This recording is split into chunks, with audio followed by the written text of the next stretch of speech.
Quand on a vécu à Londres et que j'ai envoyé ma fille dans une école anglaise, il y avait un truc qui était génial, c'est qu'il y avait plein d'options. Il y avait l'option cuisine, il y avait l'option de sport, il y avait plein d'options.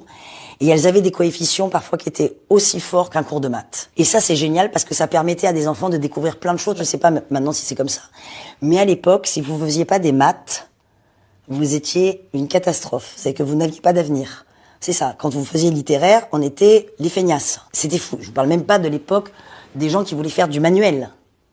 C'était les rejeter. C'était une catastrophe. Qu'est-ce qu'on a fait du mal aux enfants à cette époque-là? Parce que oui, il y a des enfants qui sont pas scolaires. Moi, j'étais pas scolaire. Par contre, si j'avais, comme grâce à mon prof de français, j'ai découvert le théâtre, mais s'il y avait des enfants qui avaient découvert quelque chose de manuel, quelque chose d'autre, ils auraient été très bons là-dedans. Seulement, on les faisait redoubler, redoubler, et puis on les mettait dans des endroits qu'ils ne voulaient pas faire, et parce que c'était du manuel, et puis tu t'en sortiras pas. Alors que aujourd'hui, on sait très bien que les manuels, tous ceux qui ont fait manuel, etc., les artisans gagnent très bien leur vie, sont indépendants, et on en a besoin tous les jours. Je sais pas comment on peut dire que c'était un manque, mais je trouve que c'est hyper important parce que tout le monde n'est pas scolaire, tout le monde n'est pas matheux, tout le monde n'est pas littéraire. Par contre, il y a des choses manuelles que vous pouvez faire, et c'est aussi une connaissance, et c'est aussi un savoir qui est extrêmement important et qu'on n'a pas le droit de rejeter des enfants comme ça. C'est justement ne pas laisser personne au bord de la route parce qu'il y a toujours quelque chose où vous êtes bon. Moi, je crois à ça.